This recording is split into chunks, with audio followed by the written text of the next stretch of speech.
Hello दोस्तों, आप सभी का स्वागत है हमारे डर की दास्तान यूट्यूब चैनल में, जहां आपको अनकही और अनसुनी कहानियां सुनने को मिलती हैं। अगर आपको हमारी कहानियां पसंद आती हैं, तो हमारे चैनल को सब्सक्राइब जरूर करें। तो शुरू करते हैं आज की यह कहानी। लखनऊ के पुराने इलाके चौक की एक तंग गली में एक हवेली खड़ी थी। इतनी पुरानी कि उसकी दीवारों से मिट्टी झड़ती रहती थी। लोग उसे नूर मंजिल कहते थे, मगर कोई उसके पास नहीं जाता था। दिन में भी वहां सन्नाटा रहता था और रात में तो जैसे पूरी गली मर जाती थी। कहते हैं बहुत साल पहले वहां एक नवाब रहता था जिसका नाम नूरुद्दीन था। उसने अपनी हवेली के नीचे कुछ ऐसा खुलवाया था जो खुलना नहीं चाहिए था। उसके बाद एक रात पूरी हवेली खत्म हो गई।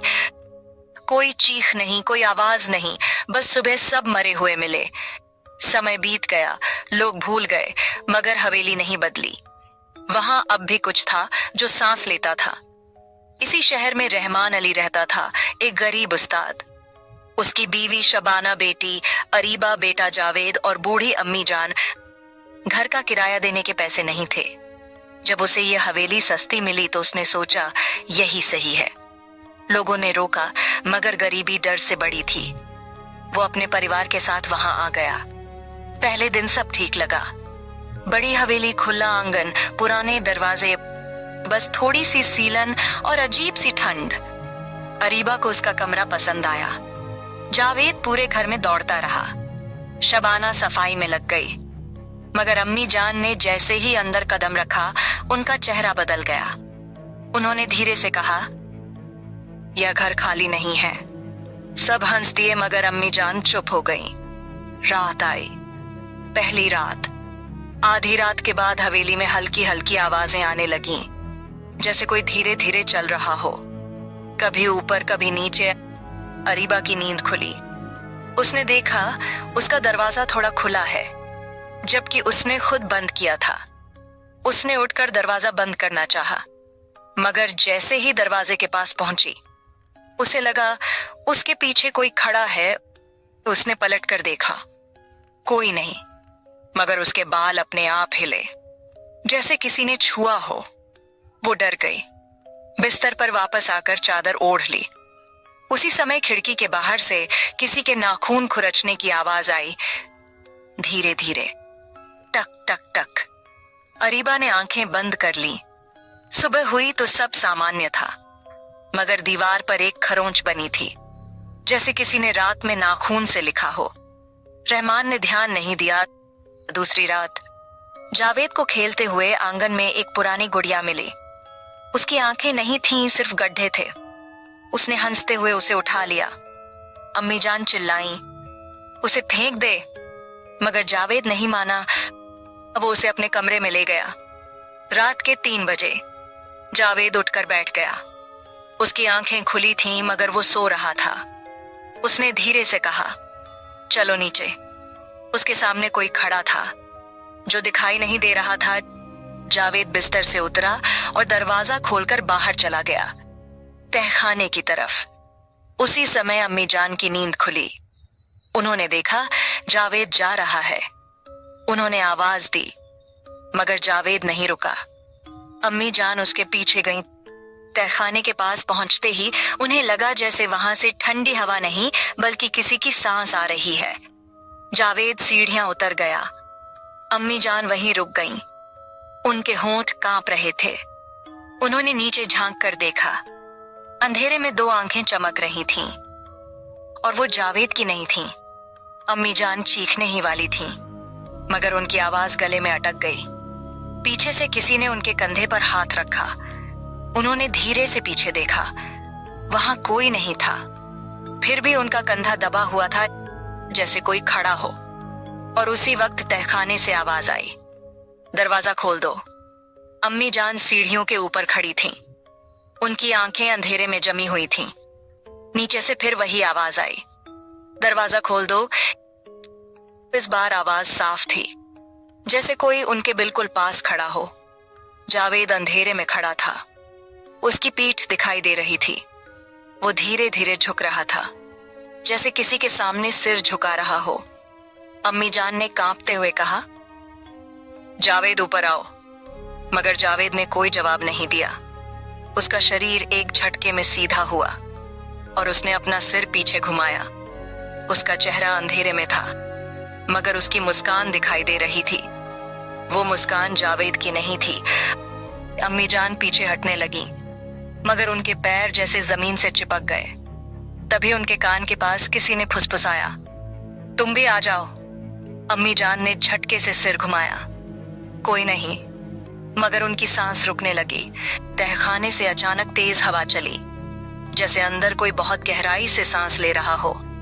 और फिर जावेद सीढ़ियां चढ़ने लगा। धीरे धीरे, हर कदम के साथ उसकी हंसी बढ़ रही थी। अम्मी जान डर के मारे दीवार से लग गईं। जावेद उनके सामने आकर रुक गया। उसकी आंखें पूरी काली थीं। उसने बहुत धीरे कहा, दरवाजा खुल गया है। अम्मी जान चीख उठी। उनकी चीख पूरे घर में गूंज गई। रहमान और शबाना दौड़ते हुए आए। उन्होंने देखा जावेद सीढ़ियों के पास खड़ा है और अम्मी जान जमीन पर बैठी कांप रही हैं। रहमान ने जावेद को पकड़कर हिलाया।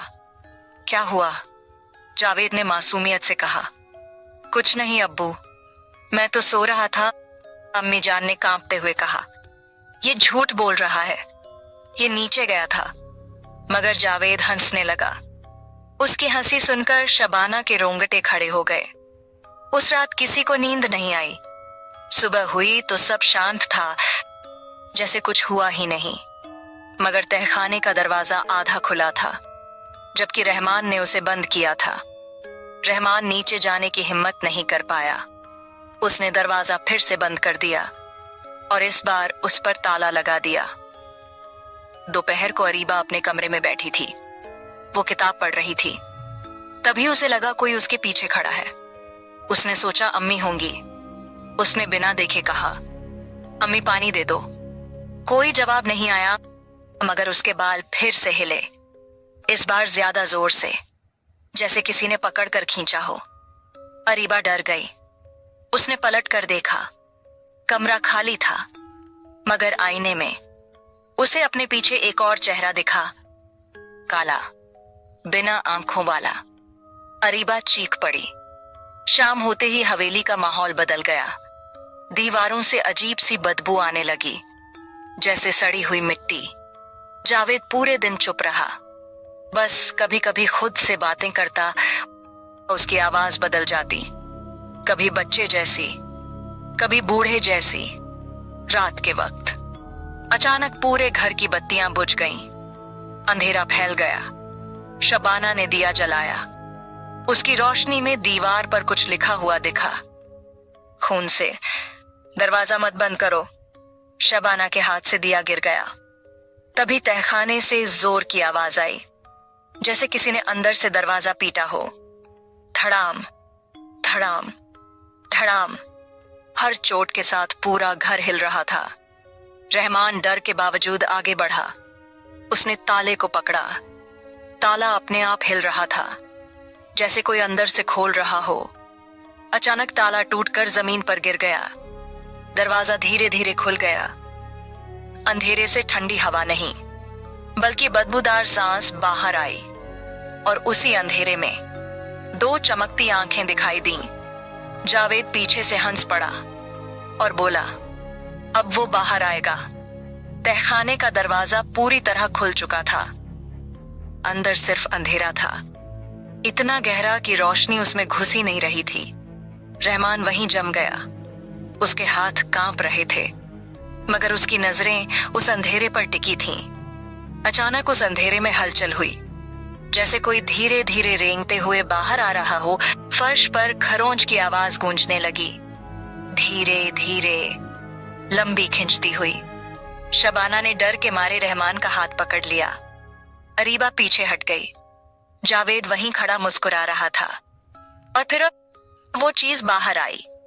पहले उसके हाथ दिखाई दिए, लंबे, काले और टेढ़े, जैसे हड्डियां उलटी जुड़ी हों। फिर उसका सिर बाहर निकला, चेहरा बिना आंखों के, सिर्फ गहरे काले गड्ढे। उसका मुंह फटा हुआ और उसमें से काला धुआं निकल रहा था। अरीबा चीख उठी। शबाना ने उसे गले से लगा लिया। रहमान पीछे हट गया। मगर वो चीज रुक गई।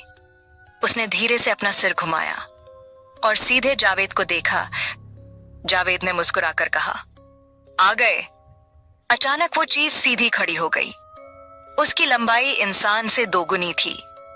उसने अपना हाथ उठाया और हवा में कुछ लिखा। दीवार पर खून उभर आया। हम वापस आ गए।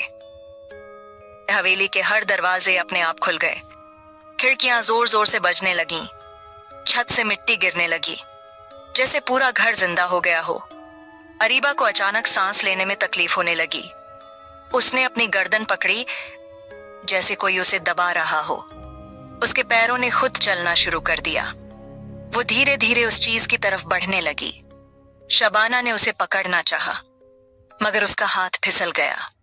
अरीबा की आंखें पलट चुकी थीं। वो अब खुद नहीं थी। वो चीज उसके सामने झुकी और उसके कान के पास फुसफुसाई, तुम्हारा इंतजार था। अरीबा अचानक जोर से चीखी। उसकी चीख इतनी तेज थी कि दीवारें कांप उठीं और अगले ही पल वो गायब हो गई।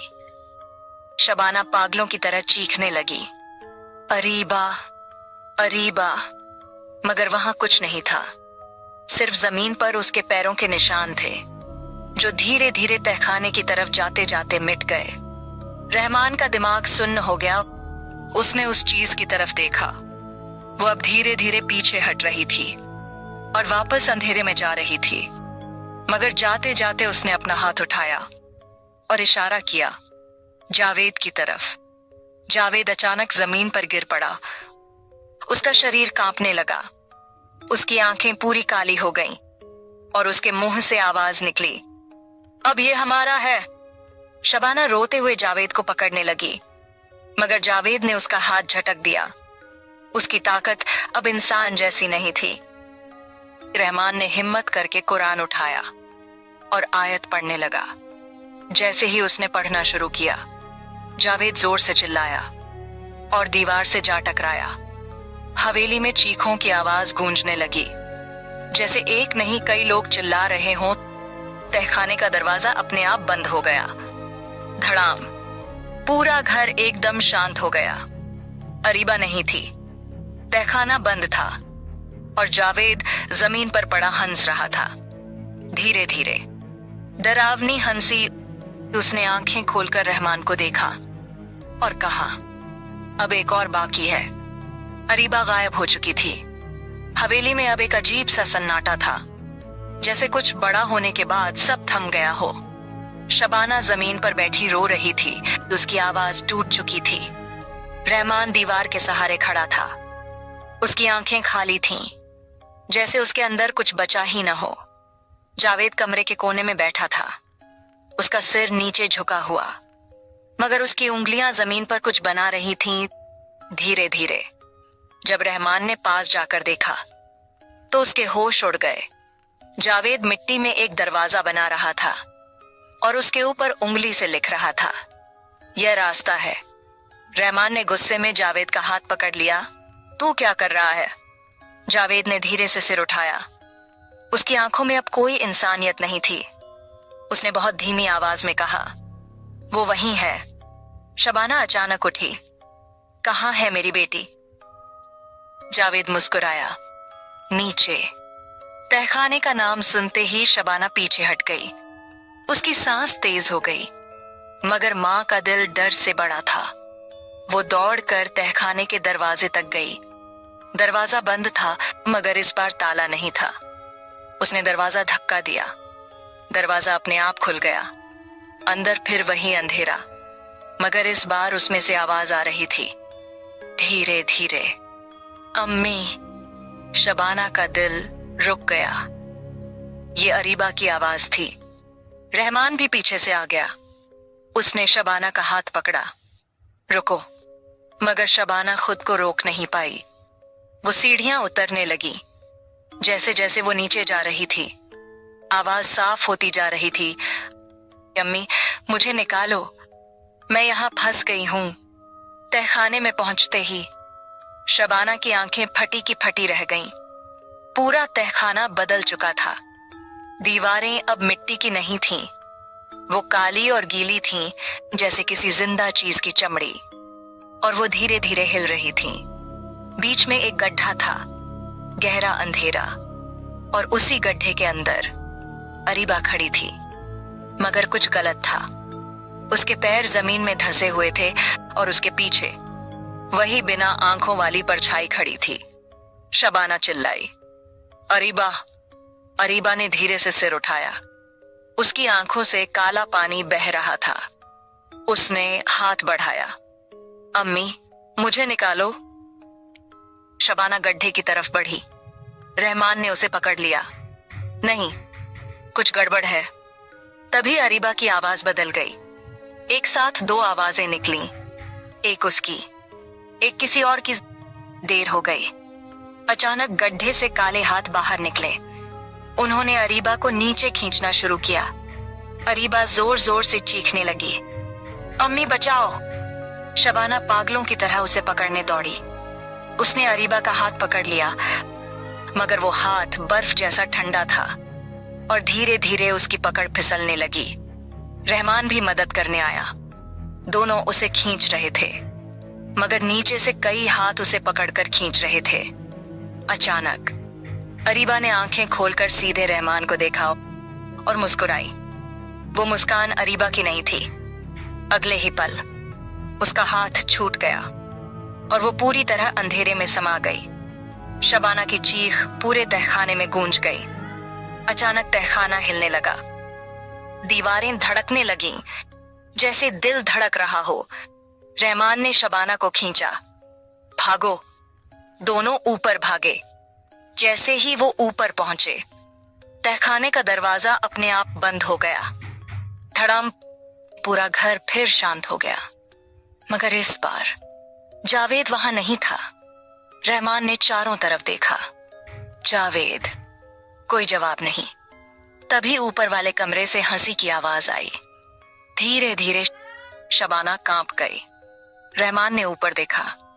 सीढ़ियों पर जावेद खड़ा था, मगर वो उल्टा खड़ा था, छत से चिपका हुआ। उसने गर्दन घुमाई और मुस्कुराकर कहा, अब ये घर पूरा हो गया। जावेद छत से चिपका हुआ था। उसका शरीर उल्टा था, मगर उसका चेहरा सीधा रहमान और शबाना की तरफ देख रहा था। उसकी मुस्कान और चौड़ी होती जा रही थी। शबाना डर के मारे पीछे हट गई। रहमान ने कांपती आवाज में कहा, जावेद नीचे आओ। जावेद हंसा। उसकी हंसी अब इंसानी नहीं थी, गहरी, भारी और कई आवाजों में गूंजती हुई। अचानक उसका शरीर झटके से हिला और वो सीधे जमीन पर गिरा, मगर गिरने की आवाज नहीं हुई, जैसे वो हवा में तैरकर उतरा हो। वो धीरे धीरे रहमान की तरफ बढ़ा। हर कदम के साथ फर्श पर काले निशान बनते जा रहे थे, जैसे उसके पैरों से स्याही टपक रही हो। शबाना चिल्लाई, पास मत आना। जावेद रुक गया। उसने सिर टेढ़ा किया और बहुत धीमी आवाज में कहा, अम्मी। एक पल के लिए लगा जैसे वो वापस आ गया हो। शबाना रोते हुए उसके पास जाने लगी, मगर रहमान ने उसे रोक लिया। नहीं। अचानक जावेद की आंखें पूरी काली हो गईं। उसने जोर से चीख मारी और शबाना की तरफ झपटा। रहमान ने उसे पकड़ने की कोशिश की, मगर जावेद ने उसे इतनी ताकत से धक्का दिया कि वो दीवार से जा टकराया। शबाना जमीन पर गिर गई। जावेद उसके ऊपर झुक गया, उसका चेहरा उसके बिल्कुल पास, उसकी सांस ठंडी और बदबूदार। उसने धीरे से कहा, एक और चाहिए। शबाना की चीख निकल गई। उसी समय हवेली के बाहर किसी के चलने की आवाज आई। रात के सन्नाटे में कोई गली से गुजर रहा था। जावेद अचानक रुक गया। उसने अपना सिर उठाया और दरवाजे की तरफ देखने लगा। उसकी मुस्कान वापस आ गई। वो तेजी से दरवाजे की तरफ दौड़ा। दरवाजा अपने आप खुल गया। रहमान चीखा, नहीं, मगर देर हो चुकी थी। जावेद बाहर निकल चुका था। कुछ ही सेकंड बाद गली से एक आदमी की जोरदार चीख सुनाई दी। शबाना कांप उठी। रहमान बाहर भागा। गली खाली थी, मगर जमीन पर खून फैला हुआ था। और दीवार पर खरोंच के निशान, जैसे किसी को घसीट कर ले जाया गया हो।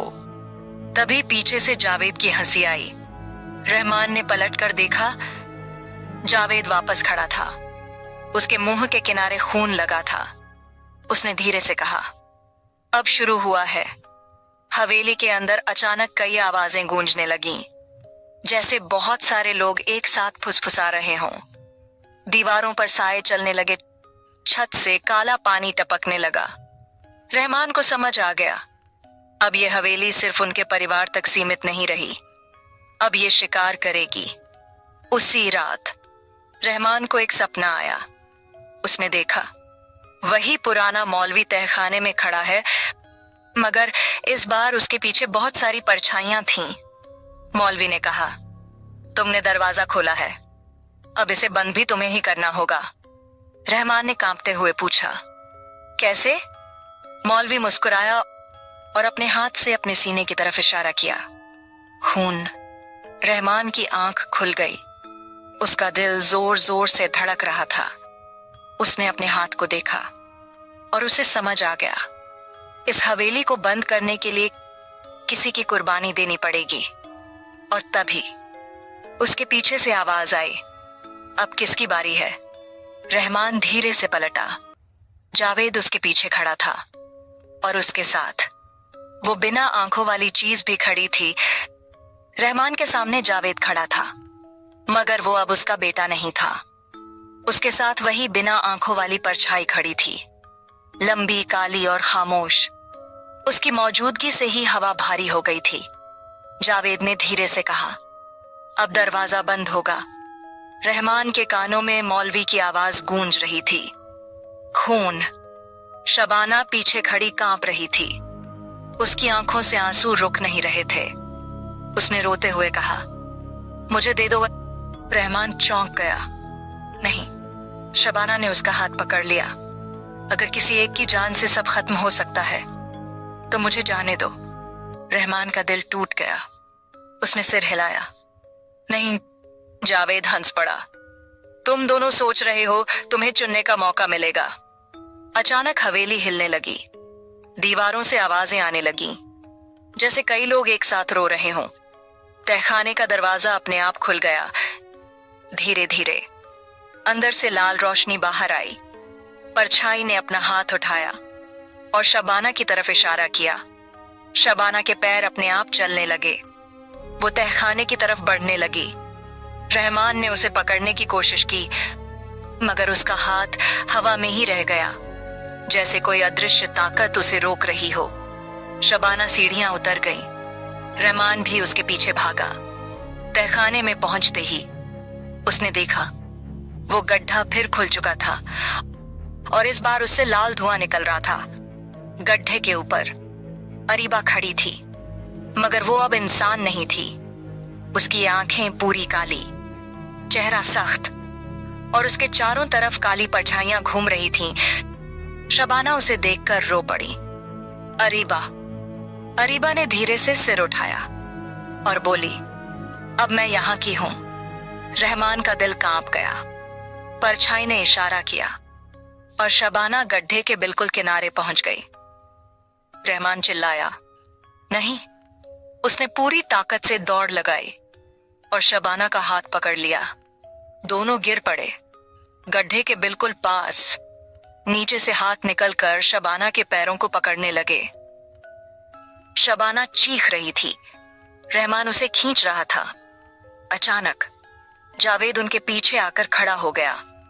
उसने झुककर रहमान के कान में कहा, एक ही जाएगा। रहमान की आंखों में आंसू आ गए। उसने शबाना की तरफ देखा। शबाना ने धीरे से सिर हिलाया। रहमान का दिल टूट गया। उसने अपनी पकड़ ढीली कर दी। शबाना की आंखों में आखिरी बार आंसू चमके और अगले ही पल वो नीचे खींच ली गई। उसकी चीख गूंजती रह गई। रहमान जमीन पर गिर पड़ा। तहखाना अचानक शांत हो गया। गड्ढा धीरे धीरे बंद होने लगा। अरीबा की परछाई भी गायब हो गई। जावेद वहीं खड़ा मुस्कुरा रहा था। उसने कहा, एक गया, अभी एक और बाकी है। रहमान ने सिर उठाया। उसकी आंखों में अब डर नहीं था, सिर्फ खालीपन था। उसे समझ आ गया, ये खत्म नहीं हुआ, अभी आखिरी कुर्बानी बाकी है, और इस बार वो खुद होगा। शबाना जा चुकी थी। उसकी चीख अब भी हवेली की दीवारों में गूंज रही थी, धीरे धीरे, जैसे कोई उसे बार बार दोहरा रहा हो। रहमान जमीन पर बैठा था। उसकी आंखें सूखी थीं, आंसू खत्म हो चुके थे। उसके अंदर अब सिर्फ एक चीज बची थी, खत्म करने की आग। जावेद उसके सामने खड़ा था। उसकी मुस्कान अब और गहरी हो गई थी। उसने धीरे से कहा, अब समझ आया। रहमान धीरे से खड़ा हुआ। उसका शरीर कांप नहीं रहा था। इस बार वो डर नहीं रहा था। उसने तहखाने की तरफ देखा। दरवाजा खुद खुल गया, जैसे हवेली उसका इंतजार कर रही हो। जावेद पीछे हट गया और बोला, जाओ। रहमान सीढ़ियां उतरने लगा। हर कदम के साथ अंधेरा गहरा होता जा रहा था, मगर इस बार वो रुका नहीं। तहखाने में पहुंचते ही वो गड्ढा फिर खुल चुका था, इस बार पहले से भी बड़ा, और उससे काला धुआं नहीं, बल्कि आवाजें निकल रही थीं। हजारों आवाजें, रोती हुई, चिल्लाती हुई। गड्ढे के चारों तरफ परछाइयां घूम रही थीं, और उनके बीच अरीबा और शबाना खड़ी थीं। मगर अब वो दोनों इंसान नहीं थीं। उनकी आंखें खाली थीं और चेहरे पर कोई एहसास नहीं। रहमान का दिल एक पल के लिए टूट गया, मगर फिर उसने खुद को संभाला। उसने जोर से कहा, बस। पूरी हवेली कांप उठी। परछाइयां एक पल के लिए रुक गईं। रहमान ने अपने हाथ में कुरान उठाया और पढ़ना शुरू किया। जैसे ही उसने पढ़ना शुरू किया, गड्ढे से तेज चीख निकली। जावेद ऊपर से चिल्लाया, रुको, मगर रहमान नहीं रुका। उसकी आवाज और तेज होती गई। अचानक परछाइयां उसकी तरफ बढ़ने लगीं, जैसे उसे रोकना चाहती हों। अरीबा और शबाना भी उसकी तरफ बढ़ी। धीरे धीरे उन्होंने एक साथ कहा, अब्बू मत करो। एक पल के लिए रहमान की आवाज रुक गई, मगर उसने आंखें बंद की और जोर से पढ़ने लगा। गड्ढा हिलने लगा। तहखाना बंद हो चुका था। पूरा घर एकदम शांत था, इतना शांत कि सांसों की आवाज भी भारी लग रही थी। जावेद जमीन पर पड़ा था। उसकी आंखें धीरे धीरे खुलीं। इस बार वो वैसी ही थीं जैसी पहले थीं, डरी हुई, मासूम। उसने कांपती आवाज में कहा, अब्बू, मगर कोई जवाब नहीं आया। वो उठकर बैठा, चारों तरफ देखा। घर खाली था। अम्मी नहीं थी, अरीबा नहीं थी, अब्बू भी नहीं, सिर्फ हवेली थी और उसकी खामोशी। जावेद रोने लगा। उसकी आवाज दीवारों से टकराकर वापस आ रही थी। वो दौड़ता हुआ बाहर आंगन में आया। दरवाजा खुला था। सुबह हो चुकी थी। गली में लोग चल रहे थे। सब कुछ सामान्य था, जैसे कुछ हुआ ही नहीं। जावेद धीरे धीरे बाहर निकला। उसने एक बार पीछे मुड़कर हवेली को देखा। नूर मंजिल वो वैसी ही खड़ी थी, खामोश। जावेद वहां से चला गया। दिन बीत गए, महीने बीत गए। जावेद अब एक अनाथ की तरह जी रहा था, मगर उसने कभी उस हवेली के बारे में किसी को नहीं बताया। मगर कहानी यहां खत्म नहीं होती। एक रात जावेद को सपना आया। उसने खुद को फिर उसी हवेली के सामने खड़ा पाया। दरवाजा अपने आप खुल गया। अंदर से वही आवाज आई। दरवाजा कभी बंद नहीं हुआ। जावेद की आंख खुल गई तो उसका दिल जोर जोर से धड़क रहा था। उसने अपने हाथ को देखा। उसकी हथेली पर कुछ लिखा हुआ था, खून से। वापस आओ। जावेद कांप उठा। अगले दिन वो खुद को रोक नहीं पाया। वो फिर उसी गली में पहुंच गया। हवेली उसके सामने थी। इस बार दरवाजा पहले से खुला था, जैसे वो उसका इंतजार कर रही हो। जावेद धीरे धीरे अंदर गया। अंदर सब वैसा ही था, मगर इस बार दीवारों पर नए निशान थे, खून से लिखे हुए। एक परिवार और। जावेद के पैरों के नीचे जमीन ठंडी हो गई। तभी पीछे से दरवाजा बंद हो गया। धड़ाम। पूरा घर अंधेरे में डूब गया और उसी अंधेरे में कई आवाजें एक साथ हंसी। जावेद, तू वापस आ गया। जावेद की सांस रुक गई।